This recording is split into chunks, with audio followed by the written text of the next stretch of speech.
Before. Hello, everybody who's obviously not here yet because I'm only 4 seconds in. 10 minutes late. I know. I don't know what I had exactly the same problem last time when I was streaming. It took me 10 minutes. I kept the Streamlabs kept fucking up for a while. And I had to recreate the live stream 2 or 3 times. I had to do the same thing again. I don't know what it is. It's vexing. I'm vexed. Shall we go over to my PC? Yes, let's, Steve. Let's go over to my PC and just make sure that I can hear myself. Go over to my PC. Yep, I can hear myself. Excellent. Right, so. Tarkir Dragonstorm. It's the new set. Isn't that exciting? Yes, it is. Shall we just start off by talking a little bit about whatever the hell the last set was called? Drift, that was it. I mean, it was all right, I guess, wasn't it? I didn't like the theme.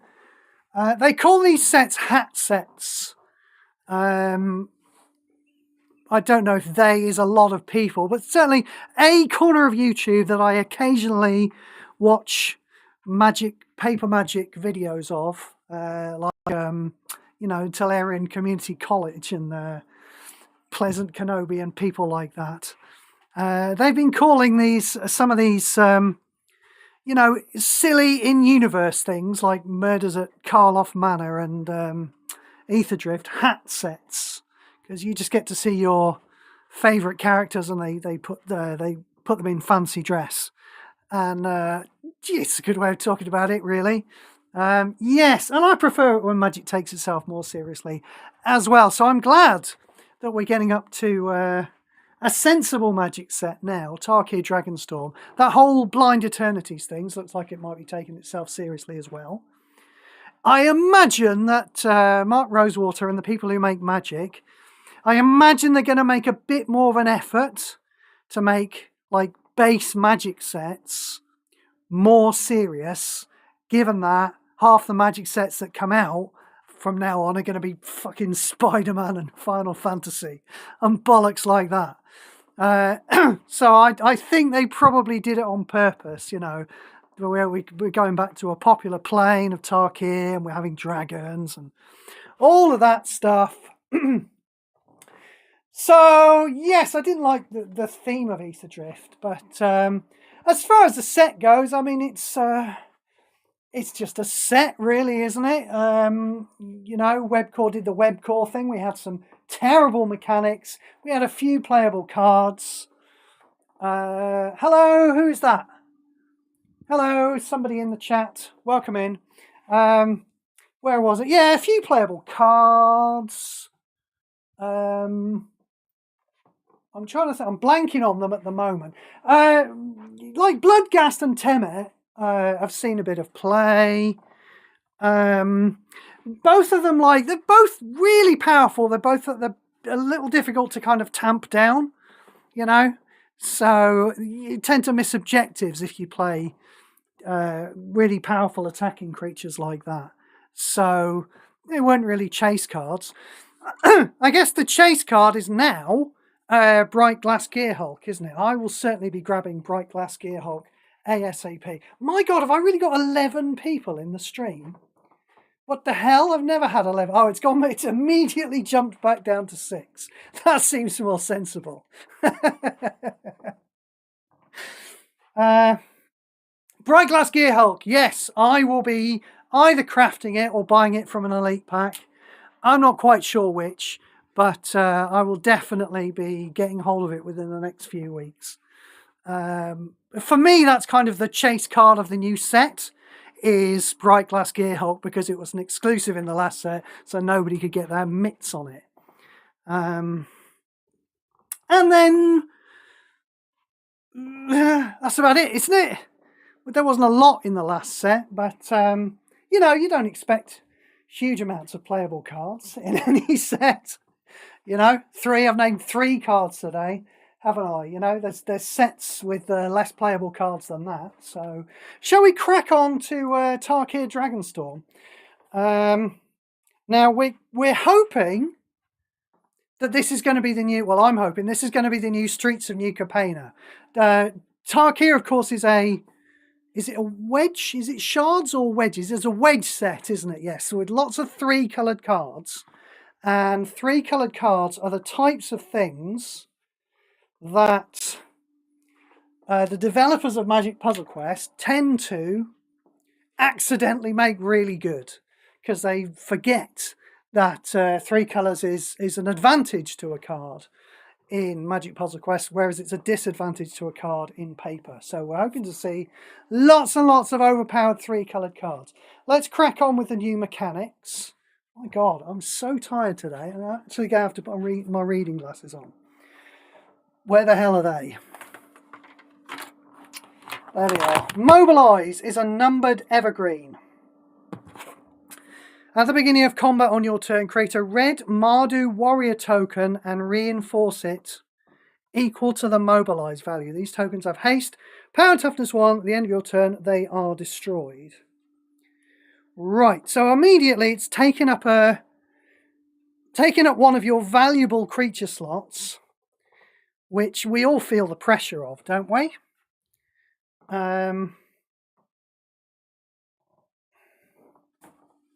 But it's often in itself, you'd rather just that the creature attacked and dealt more damage, wouldn't you? You know, rather than having like a 3/3 creature making 3 tokens that hit your opponent and immediately die, taking up 2 creature slots. You'd rather just have a 6-power creature hitting your opponent, wouldn't you? But most of the mobilised cards that I've seen so far, they spoiled one already. There was one for the very short spoiler season that we had. They at least do things with the warrior tokens, so we remain to be seen with Mobilise. It looks like they're going to actually try and do something with at least some of the cards that have it. I mean, a vanilla card with Mobilise is just going to be a waste of space, isn't it? Behold is a keyword that can be applied to any card. Behold checks if the owner has a specific subtype on the battlefield or in their hand. If they do, the card can perform additional effects. Nothing wrong with that as a mechanic, is it? It's going to say behold a dragon a lot, I think. Again, we saw one for spoiler season that had behold a dragon on it. This is, of course, the dragon set. So you'd assume that the big tribe is going to be dragons. Humans maybe as well, I suppose, are going to be a big part of any Magic world, generally, apart from Bloomborough or Lorwyn.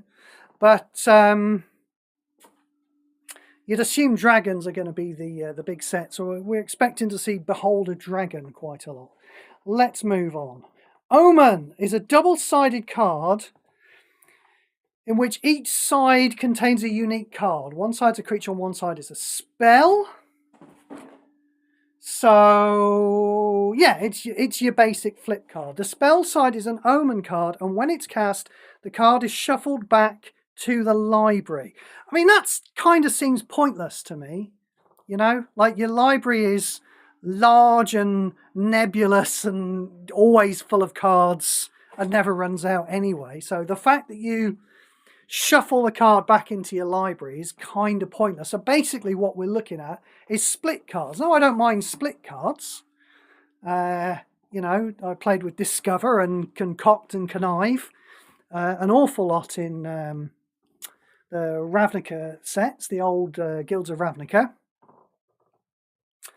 Omen kind of reminds you more of Adventure, though, doesn't it? Yes, it reminds you more of Adventure. Not me, it reminds you more of Adventure. And it's a little less powerful than Adventure, isn't it? Because with Adventure, when you play the spell, it immediately comes back to your hand as the creature. Whereas with this Omen, it does the weird and pointless shuffling itself into your library thing. Do we care about shuffling the library? We almost never care about shuffling the library, do we? There are some corner cases. Sometimes when I'm playing a combo deck with Omniscience, sometimes I might look at the top of my deck with Illicit Shipment and then decide to shuffle it with Day's Undoing as I'm killing my opponent in a single turn. But mostly, shuffling is a pointless thing. Putting the card back into the deck is a pointless thing. But having split cards, probably good, depending on how they've done them. We will see. This is the thing about webcore, isn't it? You know, it's like rooms. Let's talk about rooms. I thought the design of rooms were ugly, but there was plenty of opportunity there to make loads and loads of really good cards with that mechanic, and they didn't. They just made loads and loads of really shit cards with that mechanic, you know? So there's potential there for Omen to be really good, but webcore might webcore it and just really knacker it up, you know? We will see. Restore is a numbered evergreen similar to Aftermath. Is it similar to Aftermath? Webcore? Is that what it is? Is it similar to Aftermath? Is it perhaps exactly the same as Aftermath? We will see. When the card with Restore is put into the graveyard, and at the beginning of your turn, if it's in the graveyard, it will create activate gems equal to the Restore value. I'm told that that's how Aftermath works. It's been ages since I've played with an Aftermath card. I used to have an Aftermath card. It used to be the one that it would put a creature into play or maybe draw 3 cards. And I used to play with Arlin Werewolves. That's how long ago I used to play with an Aftermath card. So I forget how it works. I couldn't remember if it had more than one activate gem, apparently. But I'm told it does have more than one activate gem.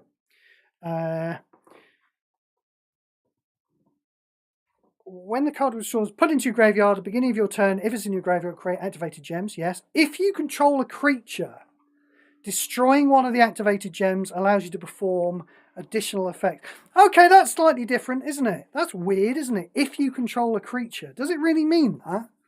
Seems weird that those activate gems wouldn't do anything if you didn't control a creature.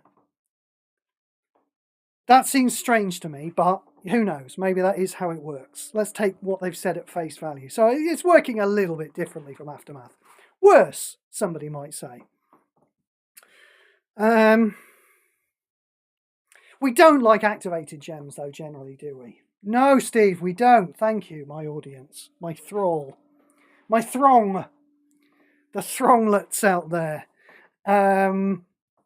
We don't generally like activated gems, so Restore, I'm expecting to be underwhelmed by Restore.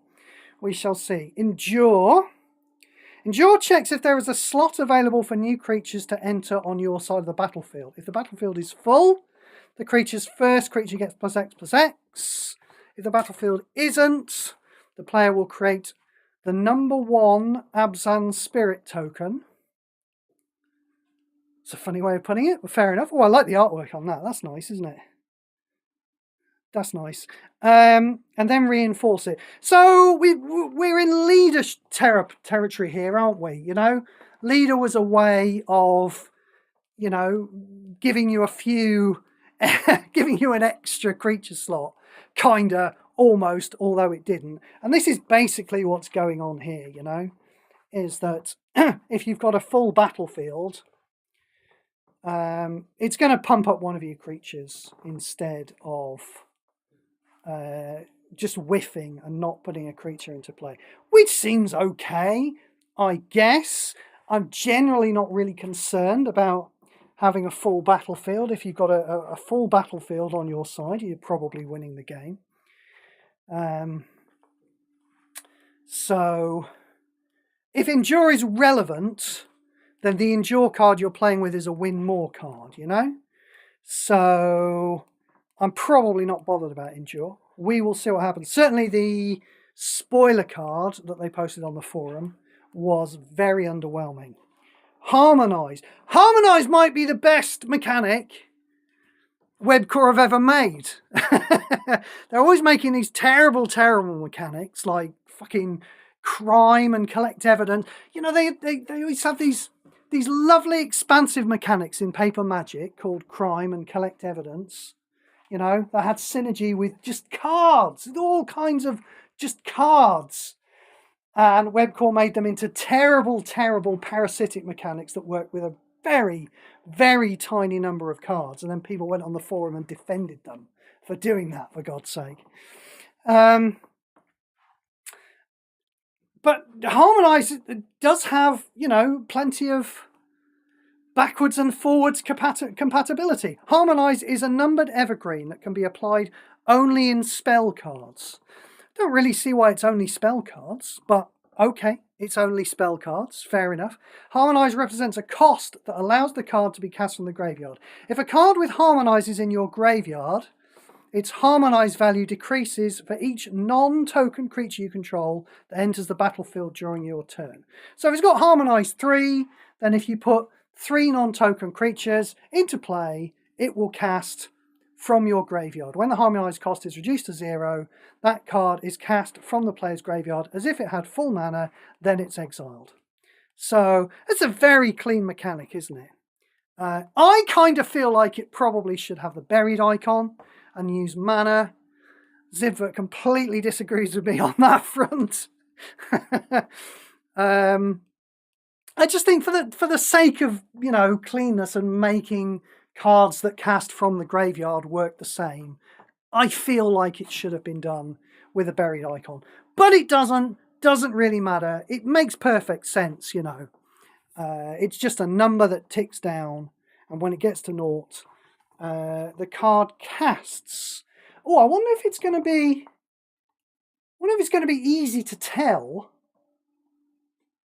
what the Harmonise value of a card is without clicking on it in your graveyard. I mean, a lot of the time we don't fucking care, do we? Like, Mystical Teachings has flashback. I never go looking in my graveyard to see if the flashback cost has been paid yet. It does sometimes. Every so often it just pops up. The thing is about Mystical Teachings, though, it's so incredibly powerful that, if I've cast 5 Mystical Teachings, I don't really care what's going on in my graveyard. I have won that game. Anyway, it's a nice mechanic. It's very clean. It's good design. My antennae immediately goes up and says, Grist is going to break this. But that's not a Grist. That's not a Harmonise problem. That is a Grist problem, isn't it? Yeah. Because you don't cast the creature. Harmonise doesn't tick down when you cast the creature. It's when the creature enters the battlefield during your turn. So there is opportunity there for shenanigans, isn't there, by not paying the cost of creatures. But we'll see how it works. I like it anyway. Like I say, I think it might be the best mechanic Webcore have ever made.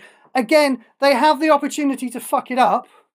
It's all very well making a good mechanic, but I can well imagine them making 0 good cards with that mechanic. We will see. Elspeth Stormslayer. Yeah, she looks badass, doesn't she? The multiverse suffers with each dragon, blah, blah, blah, blah, blah. Why am I reading out the blurb? Here we go. Mana bonuses 4/4, -1, -1, 3. Is that the same as anybody? Yeah, that's the same as Dakon, isn't it? No, it's not the same as Dakon. Dakon's got -2, -2. So I don't know if that's the same as anyone. That's a decent spread of mana. 9 creatures, 6 spells, 4 supports. Okay, that's not many supports. Passive ability, Command and Conquer. Anyone remember playing that game? At the beginning of your turn, creatures you control get +X, +X. X is the number of soldier creatures you control. Ability 1 costs 7, create a soldier token, right? Oh, hello, look, it's a soldier token from Elspeth Knight Errant. Is it Elspeth Knight Errant? I don't, it's so long ago.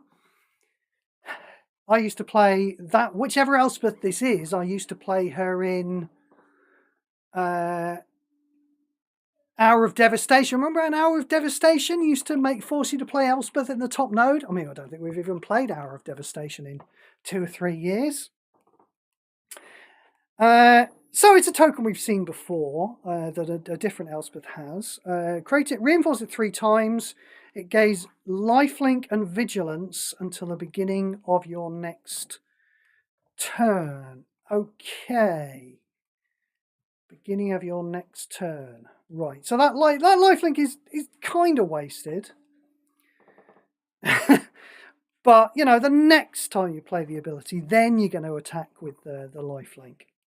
I mean, sure, maybe it'll block with Vigilance and lifelink as a 4/4. Doesn't seem that likely, does it? But it does have this passive ability, doesn't it?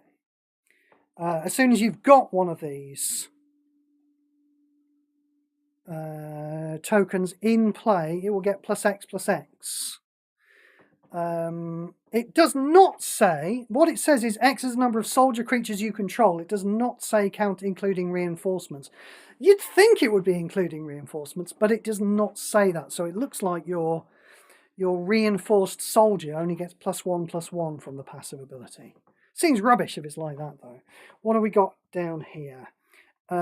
Wings of Order cost 10. Creatures you control gain flying, convert 5 gems to white. Okay.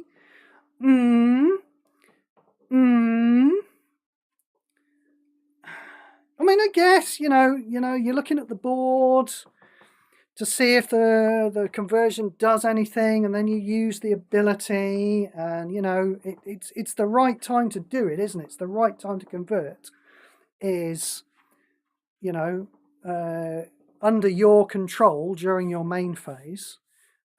Still seems a bit low power, though, doesn't it? Only 5 gems and some flying. What have we got? Late redemption costs 16. Okay, reasonably cheap for an ultimate. Destroy the first opposing creature with mana cost 13 or more. Right. I mean, for an ultimate ability, can we not just destroy the first opposing creature? Oh, that's weird. Destroy the first opposing creature with mana cost 13 or more. Gain 15 life. Destroy the opposing creature with the greatest power. So it's destroying 2 creatures, maybe, as long as one of them's big. And gaining 15 life. I mean, I don't know why we're wasting all this time on Elspeth. I mean, she looks awesome, but she is most definitely a mono-colour planeswalker, and therefore we don't really care. Here is a coloured one, a colourless one. I'm sorry, Ugin. Now, Ugin traditionally has sucked, hasn't he? We've had 2 Ugin. I want to say 2 Ugins. We had 3 Ugins, and they all suck. Sarah says, do you have to do all the harmonising in one turn? The way they wrote it in the spoiler the other day made me think that it kind of sounded like you might have to do the harmonising in one turn. I don't know, which would obviously make it really terrible. I kind of feel like, no, you shouldn't have to do all the harmonising in one turn, but maybe you do, and if you do, then that will... then ignore everything I said about harmonise being a good mechanic. Basically. Let's go back to Ugin. Mana bonus is 1/1/1/1/1/1/1/1. Right.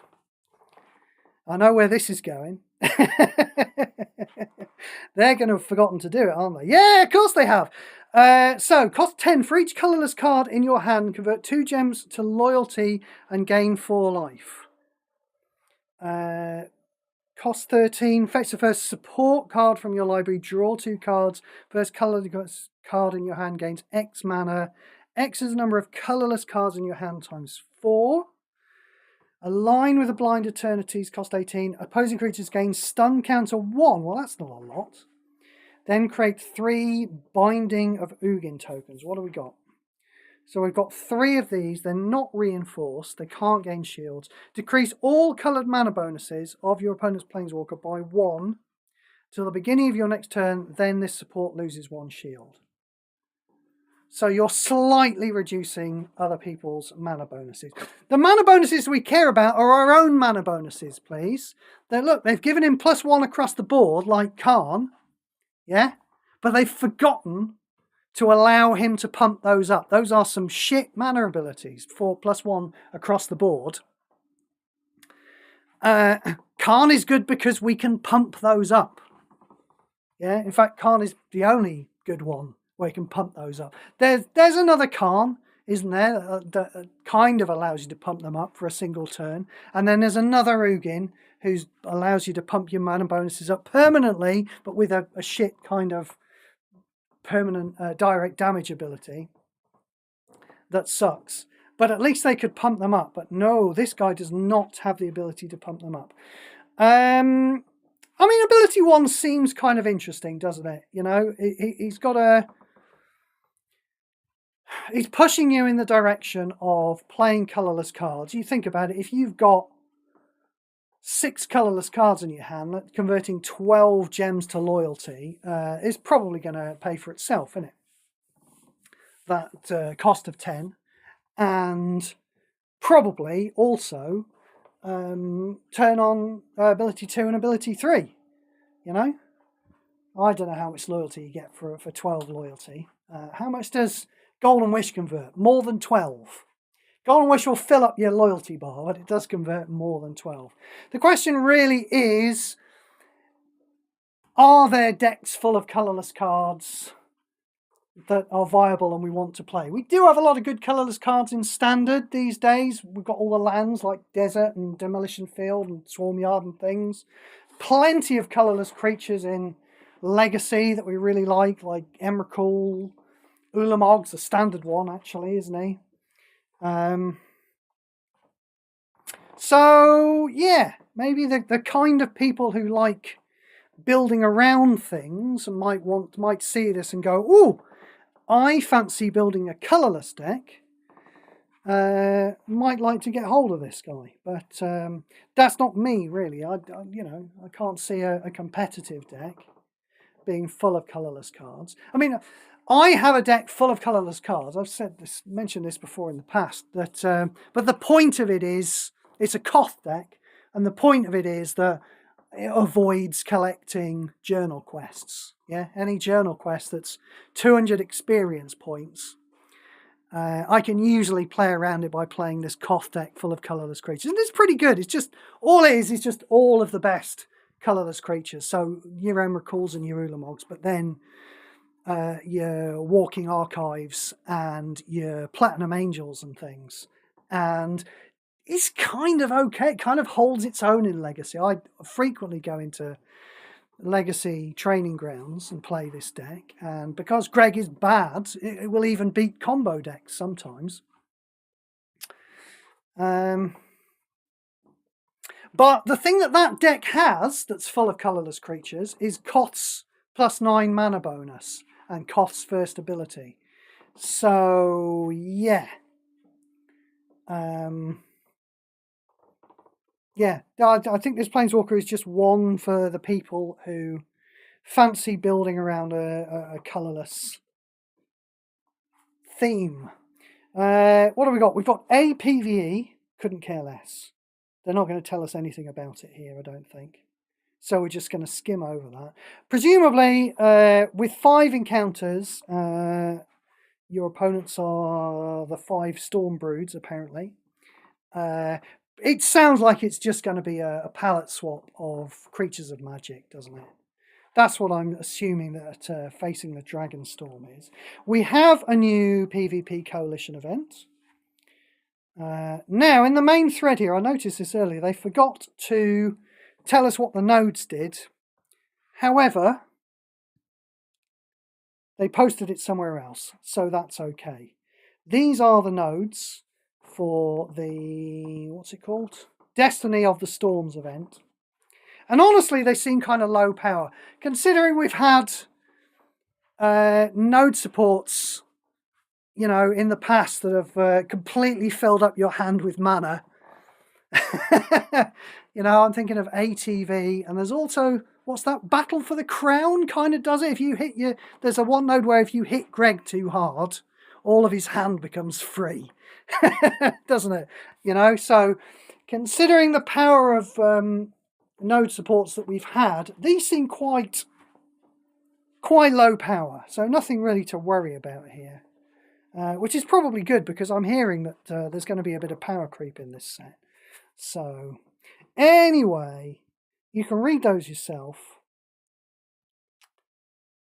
These are the release notes. Yes. Card fixes. Skim. Nothing interesting there. Let's get on with the cards then.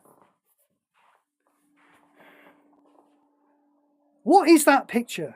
I know it's not on screen for very long, but it's just like a blue blobby thing. Again, not as bad as the River of Snot, the Phyrexian River of Snot that we had many moons ago. But what even is it? I like this one though, with the 5-eyed dragon.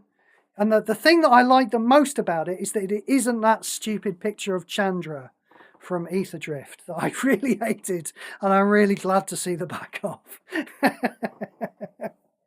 So, yes, I like this magically horned five-eyed dragon. Looks pretty cool. Let us head off into the card list. Dragonstorm. Alphabetical. These are the 2 cards from Battles for the Ages. Is it Battles from the... I can never remember what that's bloody called. We'll get to those when we get to those. Let's head to the start of the list and work our way through. At the beginning of your turn, convert 1 gems to white, black, or red. Okay, I don't mind there being a land that's a creature, common. Don't mind that at all these days. In the past, I would have always preferred lands to be supports.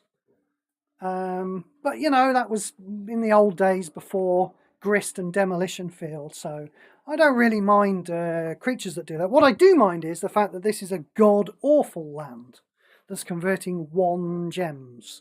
So, no. Absan Monument.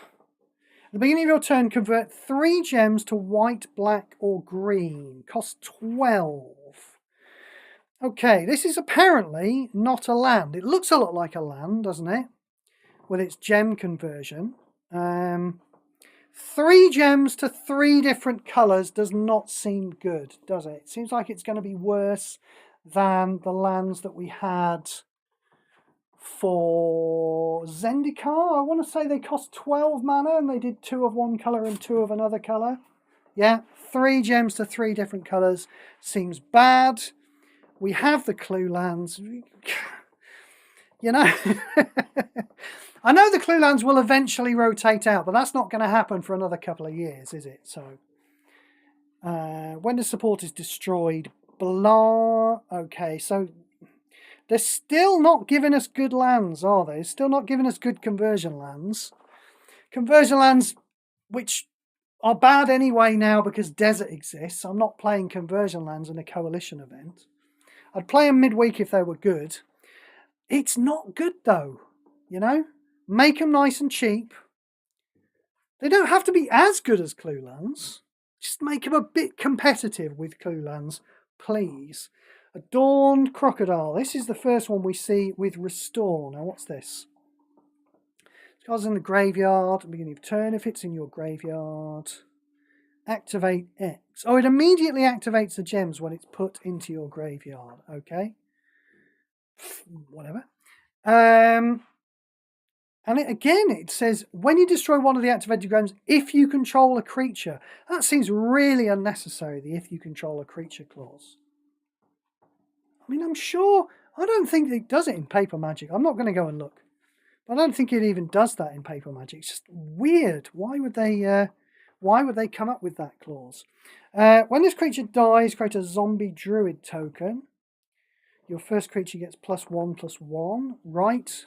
Uninteresting. I mean, this is at least, you know, mid-shit tier. Look at that, you know, a 5/3 for 12 that has some extra stuff on it. It's at least mid-shit tier. Not high mid-shit tier, but mid-shit tier. But it's definitely not low shit tier, is it? But we don't care. Aegis Sculptor. Drain 4 mana for a ward. Okay. At the beginning of your turn, you may exile the first 2 cards from your graveyard. If you do, this creature gets +1/+1. Right.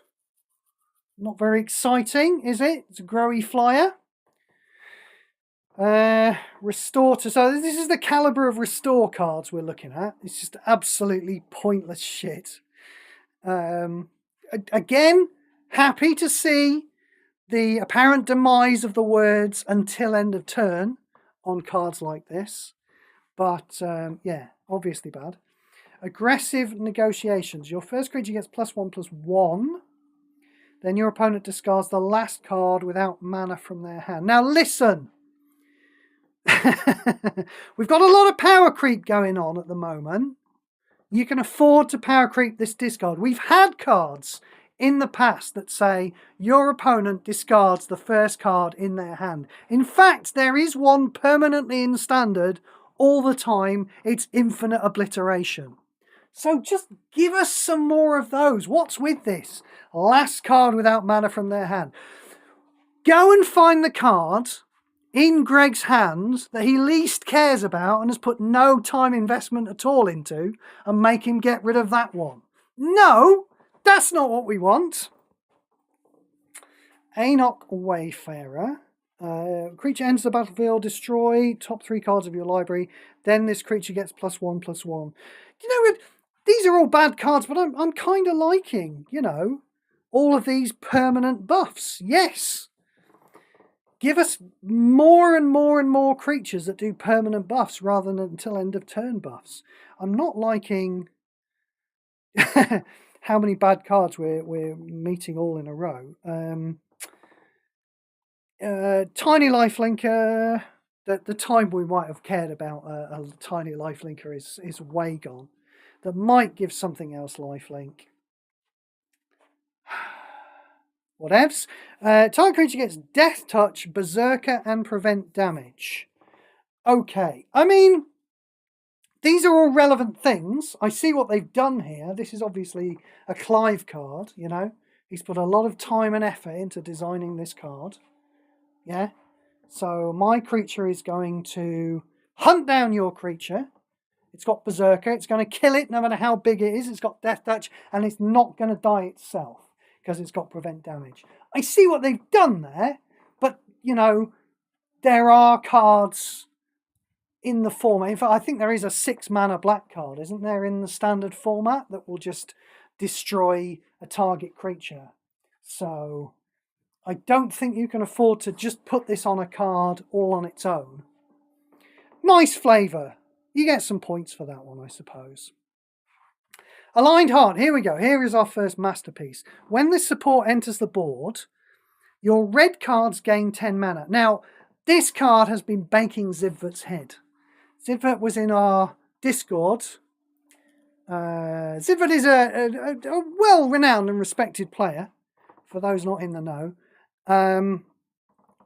And he was in our Discord earlier, and he was talking about some cards that caught his attention, and this one really broke his brain. The fact that it's a white card that pumps up red cards, he had difficulty dealing with that.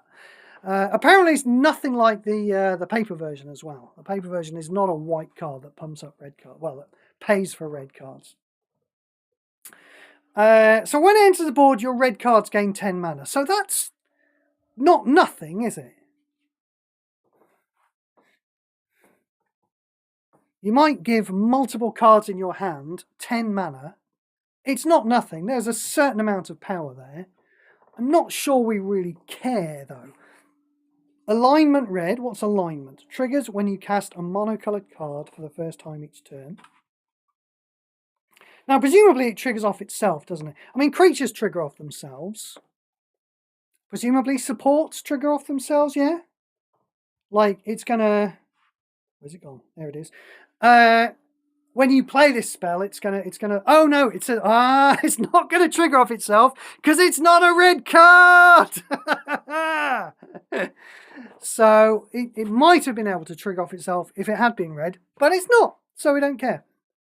Then create a Jeskai Monk token and reinforce it. What is a Jeskai Monk? Prowess. Oh right, okay. So this is. Oh, I wonder if we're going to get Monastery Mentor.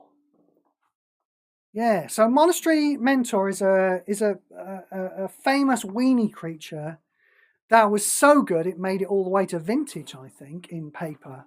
Because basically it's a 1/1 creature. I think it costs like 3 mana. But like every time you play a spell, not only does it get bigger, but it creates an extra token creature, and that creature gets bigger as well. So you can do crazy ass shit with Monastery Mentor in paper Magic. Seems unlikely that a creature that just puts beatdown power on the table is going to make as much as a splash in MTGPQ, but we shall see. So yeah, there's some power there, giving a bunch of cards, bunch of specifically red cards, 10 mana. But I'm not sure we really care, do we? Not sure anyone's going to be chasing after this card. I can't see a use case for it myself. Maybe I'm just not smart enough. Here we go. We're into 3 colour cards. Now, these are the cards we're hoping are going to be really good, because Webcore don't understand that being a 3 colour card is supposed to be a downside. When this support enters the board, it's expensive for 18 mana. Creatures you control gain double strike until end of turn. Only until end of turn. Okay, that's not great, but double strike is fairly powerful. At the beginning of your turn, your creatures get +4/+2 and gain death touch. I mean, that's a bit weird, isn't it? Because you would think that it would give them +4/+2 and double strike, and it does, but it doesn't do those things on the same turn. You play it, it gives them double strike this turn, and then next turn they get bigger and get death touch. It's kind of pants, actually. It's an exclusive card. It's kind of pants, isn't it? We move on. Ambling Stormshell. Tortoise. Oh, turtle. I'm sorry.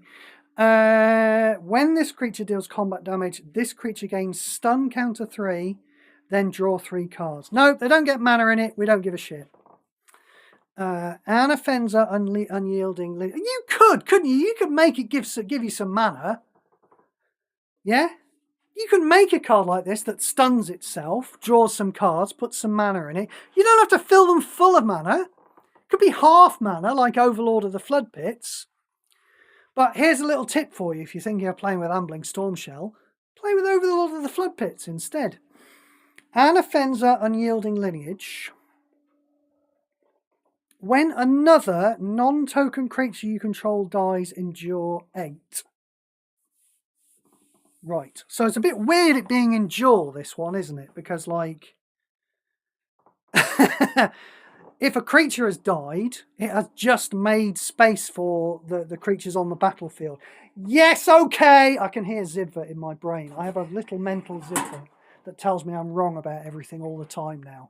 He never shuts up. Hi, Zibva. Shout out to our man, Zibva. I'm just jealous. The man has a mind like a steel trap. Nothing gets past him, and I wish I was as sharp as him.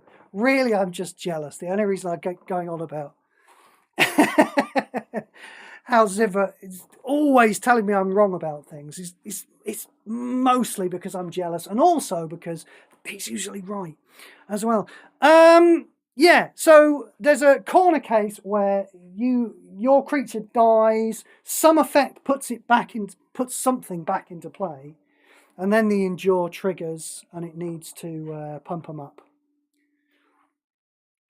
But it's a bit weird. So endure 8's quite big, isn't it? Does endure 8... I think endure 8 gives you a 9/9 spirit token, doesn't it? Because the Abzan Spirit is a 1/1, and then it gets reinforced 8 times. So I think, confusingly, endure 8 makes it a 9/9. They solved this problem in the past, didn't they, in paper, by making amass tokens, I believe, the zombie tokens that were in War of the Spark. I think they made those tokens 0/0 by default.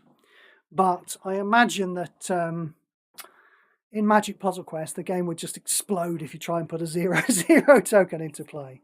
So I mean, that's quite a bit of power. Like a 2/2 first strike for 14 obviously isn't a bit of power. When a creature dies, you get +8/+8 creature into play. That's a bit of power, but it takes a while to get there. I do not like the card. Arashin Sunshield. When this creature enters the battlefield, exile the first 2 cards from your opponent's graveyard. If you can't, target creature gains stun counter 1. Right. I mean, just give target creature stun counter 1. And while you're at it, give it a few more stun counter as well. Yeah? How about that? Just sorting out your design.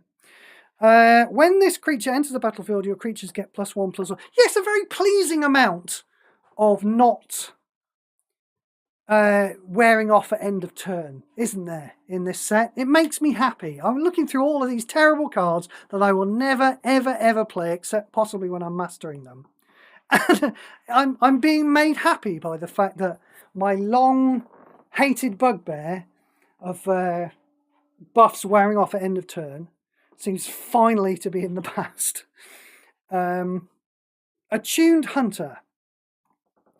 When a card leaves your graveyard, this creature gets +1/+1. The effect can trigger only once per turn.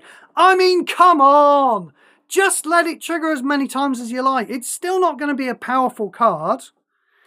But every so often, somebody with grist is going to go, wow, I've got a 50-50 creature.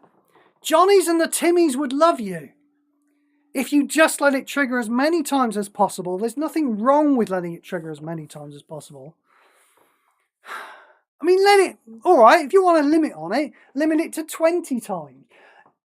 I say there's nothing wrong with letting triggers go, you know, but that is how we ended up in this situation with Ocelot Pride, that they still haven't nerfed, and it really looks like they're not going to.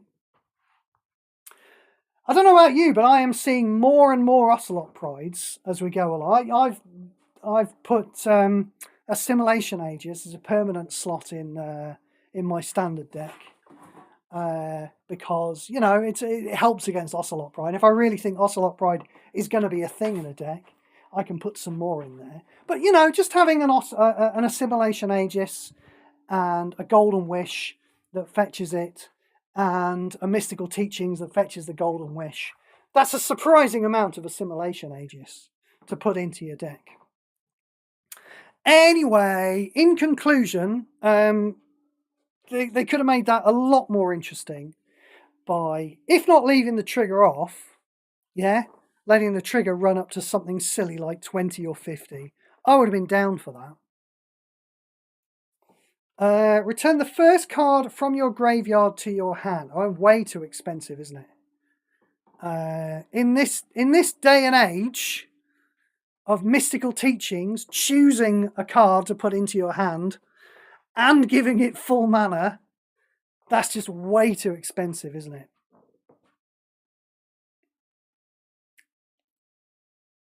That type of card can exist, but it needs to be not shit. Avenger of the Fallen. Everyone seems to be wearing exactly the same armor. Have you noticed?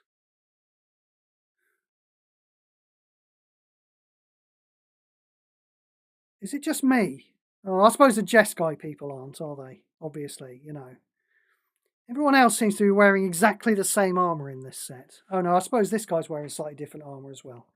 I'm wrong. There are probably 5 different tribes and they all wear 5 completely distinctive types of armor.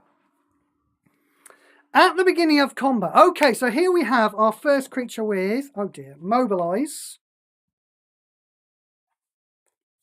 So this is a 10 mana 2/4, and at the beginning of combat, it's going to put 2 1/1 hasty tokens into play. They're going to attack. So it's got a bit of haste to it, yeah? It doesn't have haste itself, but it's got a bit of haste to it.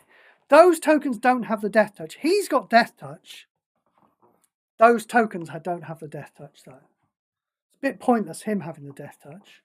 But let's see where they've gone with this. At the beginning of combat, this creature gets +X/+X until end of turn. X is a number of creatures in your graveyard up to 15. I mean, you've got to ask, why does it even have Mobilize? Mobilize has got nothing to do with anything that's going on in the card. I've seen at least 2 Mobilize cards that really care about Mobilize and they do something with Mobilize. The one that was spoiled, I saw another one earlier today. And this has got nothing to do with Mobilize. This is just going, yeah, I'm going to put some tokens into play. There are people out there who are going to be looking for these rubbish synergies, and good luck to you. But not me.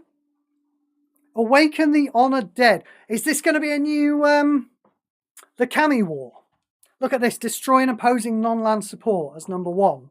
and there's 2 more coming. Is this going to be a New the Kami War? I have unfortunate news if this is a New the Kami War, right? The Kami War was good in the standard that it was printed in. Yeah? That was a long time ago now. Power creep has blown past it. So if all this does is destroy 2 different things and put a creature into play, or destroy 3 different things, you know, it's not even going to be as good as Rakdos. It's certainly not going to be as good as Requisition Raid. Let's see what it does. Maybe it's got a Wrath of God as number 2. Let's see what it does. Destroy the top 10 cards of your library. It's not even as good as destroying a single thing. Right, here we go. It's going to reanimate everything for number 3. Return the first 2 creature or land cards from your graveyard to play under your control. Better than nothing. I really thought it might do a full-on living death after destroying those 10 cards. It's going pow and filling up your side of the battlefield. I mean, it's a bit high shit tier, isn't it? Is it high shit tier? I'm going to call it high shit tier, yeah, and move on. Barren Steppe Siege. At the end of your turn, creatures you control get +1/+1. That's not a big enough boost for 15 mana. When a creature you control dies for the first time during your turn, destroy a random opposing creature. So 2 really different effects on there. We've got a pump effect that we do not care about. And then we've got an effect that obviously synergizes with Mobilize. That's why that's there, isn't it? But again, do we care very much? We've got Rakdos, you know. It's 15 mana. I don't think we care. We might end up mastering that midweek, but I don't think we'd be happy about it. Yeah, there's a certain amount of power there, but it's very mid, isn't it? Very mid. Bearer of Glory. When I say mid, do I mean high shit tier? I don't know. It's kind of build around, isn't it? I'm gonna go as far as mid. I'm gonna say kind of mid. Bearer of Glory. Beginning of your turn, this creature gains first strike. They've done the thing. We don't need to talk about the thing that they've done, do we? We talk about it every time, but they've done it. Activate 1. Your creatures get +1/+1 until end of turn. We're back to the until end of turn again. Because this card would be broken, let's face it, if that activates 1, the activate 1 effect had a permanent effect. Baitor Kin to All. This is another exclusive. At the end of your turn, okay, we like it triggering at the end of your turn. If the total power of creatures you control is 10 or greater, draw a card. So it doesn't even do that off itself. This is not a good start. 17 mana is 1 more than Dragonhawk. Yeah? Which draws a card and gives it full mana and does some damage and does the board thing that it does. And what this does is it might draw you a card, but it probably won't. But there's more. If the total power of creatures you control is 20 or greater, your opponent loses 10 life. If the total power of creatures you control is 40 or greater, destroy an opposing card at random. Yeah, it's definitely not Rakdos, is it? It could afford to draw a card all the time. It could definitely afford to draw the card all the time. I get that they were going for a theme there with the total amount of power creatures in play, which was, you know, always going to make it a bit of a Timmy or a Johnny card, and it was never going to be the kind of card that I liked. But those players are both smart enough to play with Rakdos, frankly. Bewildering Blizzard. 14 mana. Whose idea was to make this card 14 mana? Draw 3 cards. Opposing creatures get -3, -0 until the end of turn. It's like they flipped a switch, didn't they? All of this lovely early stuff that was giving permanent +1/+1s, and then we got to B, and it's like, no, I forgot. We have to make all cards shit. I forgot about it. Sorry about all the stuff we did earlier. They were still shit, those cards, but we didn't make them shit enough. They have to be even more shit, and that's why we have Bewildering Blizzard for 14 mana. Jesus. You know, at least make it 11. If you're going to make a terrible, terrible card that's too expensive, make it cost 11 mana so we can play it in Colours of Magic. We wouldn't, but, you know. Here we go. Here's an Omen card. It's an Omen. This creature or another non-token dragon creature enters the battlefield under your control. When it does, gain 1 life and 1 mana per creature you control. Again, it's not mentioning reinforcements, is it? So it's very much sod all mana. That's a very small creature with a very rubbish effect. Let's have a look at the other side. Convert 4 gems to green for 14 mana. Wow. So is this what we're going to get from Omen cards? It's a bit of a trap for Webcore, isn't it? In design, when you design a split card like this, it's a bit of a trap because you want to put a choice on it. Yeah, there's an old card in Paper Magic called Feast or Famine, and it costs 4 mana, which is a thing in Paper. And what it does is when you play it, you choose whether you want to put a 2/2 creature in play or kill a creature. And it seems like quite a good card, yeah? It's got a choice on it. You want to be making choices when you're playing games. One of the effects certainly is decent. Killing a creature is the kind of thing you'd play in a sealed or a draft environment. But very quickly they realised that they could put both these effects onto the same card, and they gave us Necrotal, and that was a 2/1 first striker that also killed a creature when it came into play. And I wonder if Webcore are going to get bogged down in the choice aspect of it. You know, they're thinking to them, so Clive is thinking to himself, well, the fact that you can play one side or the other side is more powerful than a card with only one side. So what we've got to do is make 2 less powerful sides. That's what I'm seeing with this card. I may be unfair making my mind up about Omen based on this one card, but that's what I'm seeing here. Bloomvine Regent, that is exactly the same card. That looks really scary. I don't know about you, but that looks really scary. That doesn't look like a nice pink feathered thing. That looks like flesh, doesn't it? That looks really horrible. We move on. Bone Cairn Butcher. Here we go. Here is a mobilized card. This is the one that was spoiled. I don't even get to do my joke this time, do I? You know, normally at this point, when I remember spoiler season, some point halfway through the review going, not that I'm nearly halfway through, 27 cards of 277. Big set. Normally I go, Webcore, you forgot to send me my spoiler card this time around. But I don't think any of the creators got spoiler cards, did they? This time round? They posted them all in the forum, double quick sharp, and then within about 3 days, a new set came out. Not complaining about the speed with which the new set came out.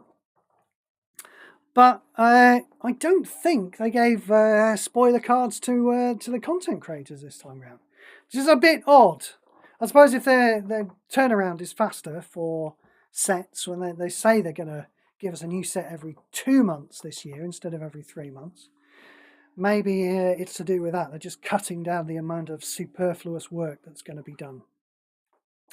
Anyway, this was a spoiled card. We've got mobilized force. So we've got a 4/4. Every turn it's putting a 4/4 haste creature into play and hitting you with it, and then that creature dies.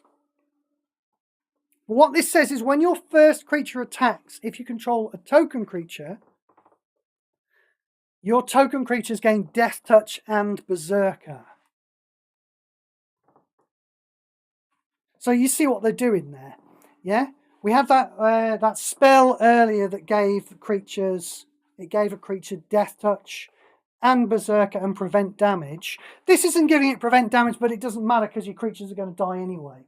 So every turn, this guy is dropping for a 4/4 token stack into play, and then that token stack is barreling into one of your opponent's creatures.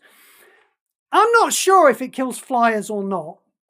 I'll be honest, we had a bit of a conversation about that in our Coalition Discord earlier this week, whether a Berserk creature can attack a creature with fly. You'd think probably not, wouldn't you? Because, like, you know, a creature without flying can't block a creature with flying, but kind of what's happening when a Berserk creature attacks is the other way around, isn't it? It's the Berserk creature that's attacking and the flying creature is blocking. But then again, it's not the choice of the defending player. I don't know. Go and find out. Test it. I don't know if this can kill flyers or not. I would guess probably not. The point I'm getting to is I quite like Vraska the Silencer. Do you remember that from OTJ? It's a 4-mana defender, first strike, death touch. So that can kill a lot of stuff on the ground. This seems kind of similar to that, to be perfectly honest. It's an unreliable way of killing creatures because it can, the Boneken Butcher itself can get shot. If you want a reliable way of killing creatures, you don't need to tell you, you want to be playing with Requisition Raid. But if you want an unreliable way of killing creatures, and some people do, this costs 14 mana. Vraska seems to be quite similar and costs 4 mana. Vraska is, admittedly, mythic. You know, there are a couple of pauper events going around in the format. But I stopped playing Vraska. I was quite into Vraska for a while. I was even playing Vraska sometimes in Coalition events. The main reason I stopped playing Vraska is even though she kills Galter, she does kill Galter after Galter has done the important thing of converting 25 gems. So not so important. And Vraska does not kill Dragonhawks and Rakdoses because they both fly over her head. That's why I mentioned the flying thing. I got there in the end. And I think this is going to be the same thing, you know? These are the kind of premier threats you're expecting to face in Standard. Rakdos, Galter, Dragonhawk, and these creatures that can't kill flyers don't kill 2 of those. And they're not, frankly, not very good against Galter either. So we don't really like it. We shall move on. But it does demonstrate, before we move on, does demonstrate that they're planning to do things with Mobilize. Mobilize isn't just a number that you stitch onto a card and takes up one of your creature slots. They are planning to, like, do things with them mechanically, which is good. Boulderborn Dragon, when this creature attacks, surveil 1, too expensive. Breaching Dragonstorm. I mean, it looks like a good thing, doesn't it? The fact that it's an uncommon leads me to believe it's not going to be good. When this support enters the board, fetch the first non-legendary, non-land card with base cost 15 or less from your life. You don't have to make it so obvious, do you? You know? It's like, oh yeah, this is uncommon, so it has to be a lot shitter than Dragonhawk. Yeah? So when we describe what it does on the card, we'll just make a long list of the reasons why it's shit. The first non-legendary, non-land card with base cost 15 or less from your library, that card gains 5 mana. Don't do me any favours. When a non-token dragon creature enters the battlefield under your control, return it to your hand. There's room, isn't there? There's room for this. We've not really had this kind of effect in Magic Puzzle Quest. Have we ever had it before? You know, it's like a auxiliary card and you play it and it's a support, and every time you do a thing it returns to your hand, and it's the kind of card that you might want to keep casting. The problem is that this is not a card that you might want to keep casting, really. Call the Spirit Dragons. 5 colour. At the beginning of your turn, your dragon creatures gain prevent damage, right? That's basically nothing. Then, if this card's level is 20 or more, the opponent loses half their life, rounded up. Okay, how do we get the card's level to 20 or more? At the end of your turn, dragon creatures you control get +1/+1. Then increase this card's level by X. X is equal to the number of dragon cards you control. Right. I don't know about you, I'd rather just have another dragon in my deck. Yeah?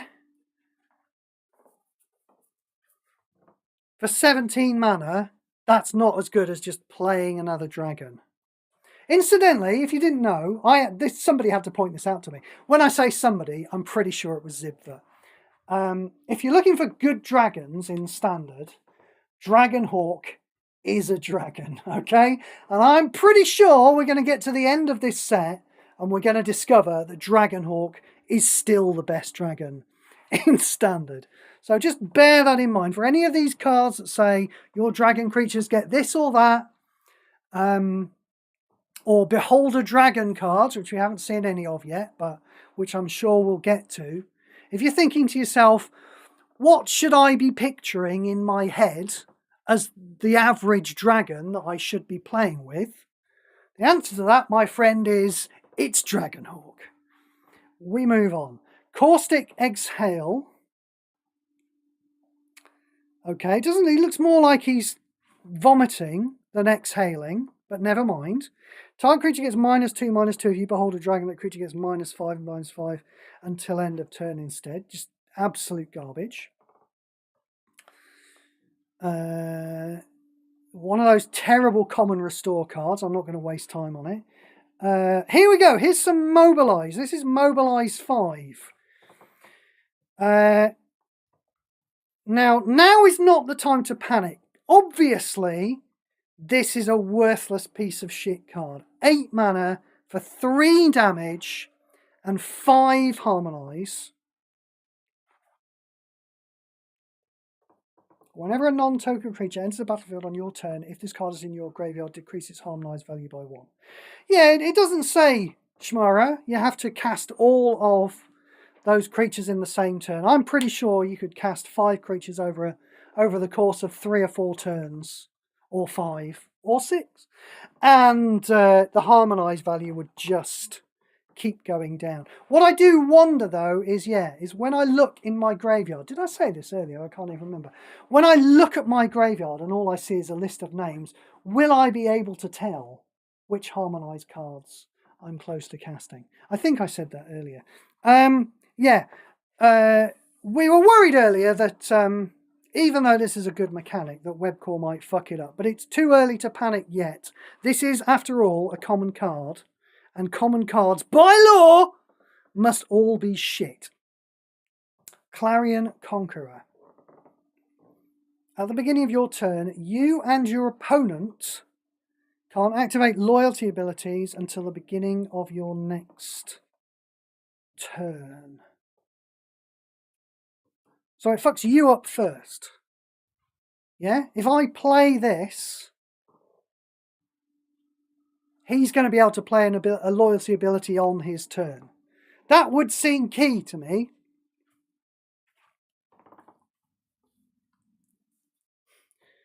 So while it's in play, we know that the functionality is there. While this creature is in play, you and your opponent can't activate loyalty abilities. Yeah? You don't want to play this and then have your opponent use his loyalty ability, do you? Regardless, it's not powerful enough. It needs to be a side effect on a card that does loads of other stuff. Like if it was like a 9 mana 8/8 lifelinker, yeah, then I might look at it. But that ability, which is interesting and new, really is extraordinarily low power. So, yeah, it needs to be a tiny little side effect on a card that is much better than that. Constrictor Sage. That's a Naga. That's not a snake wizard. That's a Naga, for God's sake. When this creature enters the battlefield, target creature gains stun counter 2. Is anybody else looking at this for Colours of Magic with 11 mana? Yeah? Uncommon. Target creature gets stun counter 2, and then for a restore, you get stun counter 2 as well. I'm not saying it's great for Colours of Magic. I'm just saying that it's an option. I mean, I think there are better stun counter cards. There's definitely a stun counter card that's got stun counter 5 or something, isn't there? That's doing the rounds. So there are probably better stun counter cards, but if there's a place for this card, I think it's probably Colours of Magic. Coordinated maneuver, X damage to target creature or planeswalker, X the number of creatures you control. Yeah, I'm sure we've had this card in the past. I'm glad that it costs less than it did in the past. Seems weird that it's white. It's still terrible. It's still a terrible card. Oh God! These are the new lands and they're going to cost 14 mana, aren't they? What did the last one cost? That support, artifact support, cost 12. Jeez, why can't they make lands good? We like casting our spells. Here we go. These are the new lands. Oh, okay, we've got Convert 4. So, 14 mana, too much for a land. 3 shields, just right for a land. Activate 2 white or blue, draw a card. Okay, we don't really like activate 2. It's a low number. At the beginning of your turn, convert 4 gems to red, a single specified colour. Yeah, this needed to be 7 mana, didn't it? Alright, you make it 8 mana. But, yeah, this really needed to be 7 mana. And they murdered it by making it 14 mana. I mean, maybe the activate's going to go off more because... Oh! There's a little design on here that I kind of like, actually. Now, it's going to make me sound very foolish saying I like this piece of design because it's bad. It plays worse because of it, but it's cute, isn't it? It's the fact that it converts gems to red, but the activate gems are white and blue. So it's less likely, I think, probably, to trigger the activate gems than it would be if there are red activate gems. It would be if it made 2 red activated gems, it'd be quite likely to set them off, wouldn't it? So I'd like the Melvin part of my brain. It's one of the psychographics. Look it up. Really likes that piece of design on the card, even though it means it's going to play a hell of a lot worse because of that piece of design. But yeah, once again, lands too expensive. What are they thinking? Where are we? Corrie Mountain Store. How are we doing for time? Blimey, time does fly, doesn't it? I think we'll keep going for a few cards. I'm not going to go for the full 2 hours tonight. I'm going to try and be a bit sensible. Keep myself down to 90 minutes so I don't start talking about how I've shredded my tongue to pieces. I have shredded my tongue to pieces, but if I keep going for another half an hour, I'll have shredded my tongue to pieces on the jagged shards of my teeth even more. So, we'll do a few more cards and then we'll call it quits for the night. We won't be doing part 2 of the stream tomorrow because that's the pub quiz, isn't it? Tuesday, yes, it's Tuesday today.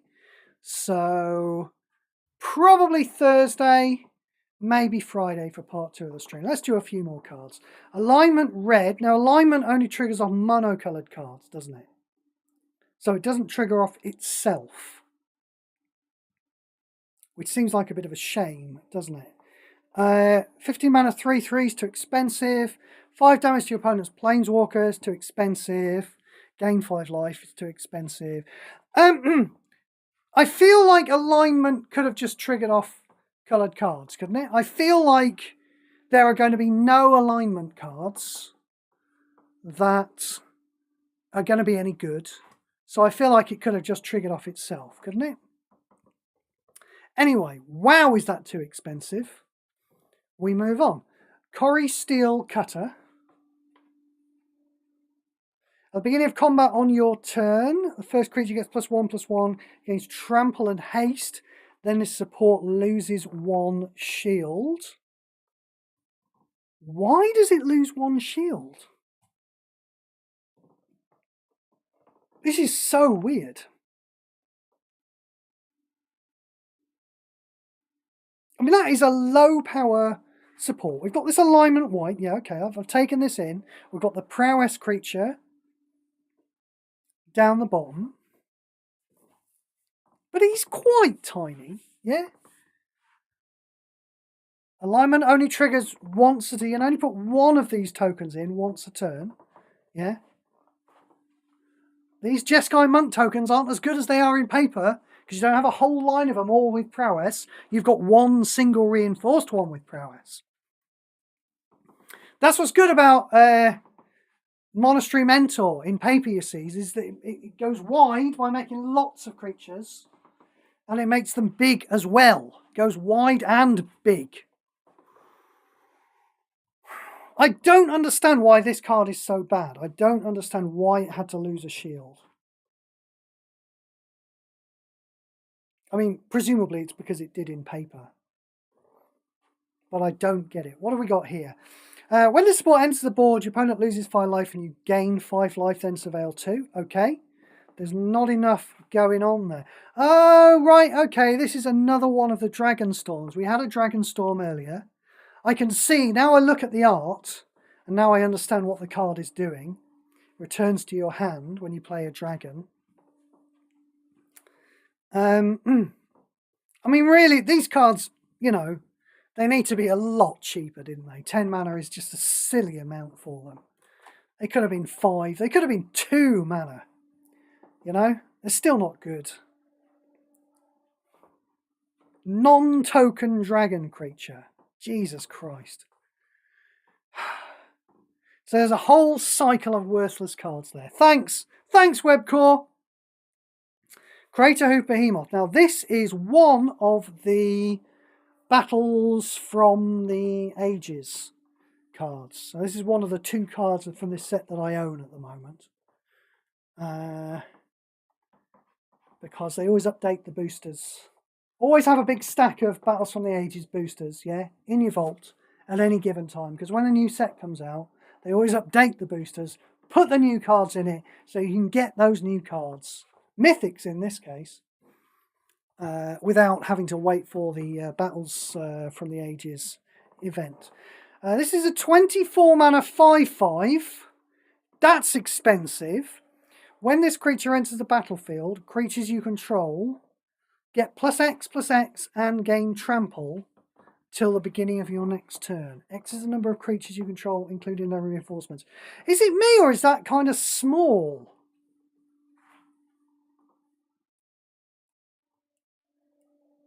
Yeah, it's doubling the power of your 1/1s. We have all kinds of effects that more than double the power of your 1/1s, don't we? Dollmaker's Shop is a favourite one of mine, personally. But there are all kinds of cards that do better than doubling the power of your 1/1s. And then creatures larger than 1/1s, like the Crater Behemoth itself, it's just getting +1/+1. It's not even doubling in size. It's getting slightly larger. That seems really pants for me. What am I missing? Am I missing something? +X/+X and gain trample. X is the number of creatures you control, including your reinforcements. I mean, that seems shit tier to me. I mean, I guess low-high shit tier, yeah? I mean, I want to say like high-mid shit tier, but I probably ought to say low-high shit tier. No, fuck it. This can be high-mid shit tier. I don't like it at all. Kind of bad. I mean, we've got Railway Brawler running around. Yeah? And then we've got this thing. We live in a world with Galta. Let's make this the last card.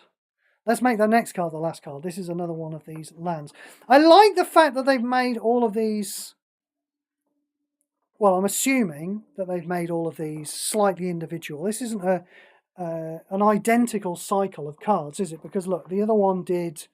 What was it? Draw a card of activate, and this one is creating 2 Mardu warrior tokens.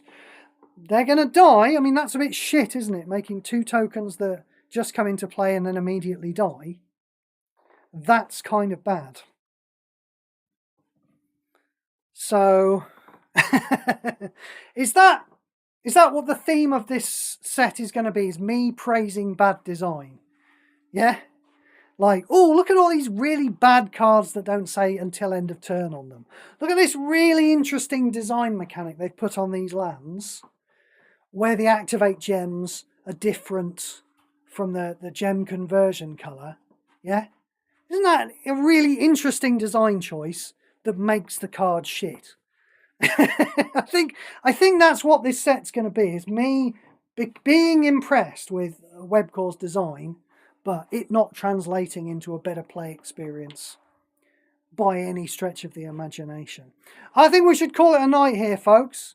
I'd say a bit shorter than we normally do. We're normally getting up to about 2 hours, I think. I wonder if we're going to even be able to do this in 4 parts, considering the sets are bigger now. They've made a big push to put every single card, haven't they?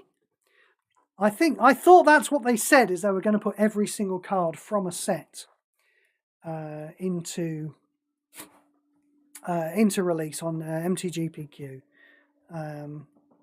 But 277 cards seems a little bit bigger than some sets we've had before. Maybe I'm just absolutely talking out my ass. Let's have a look.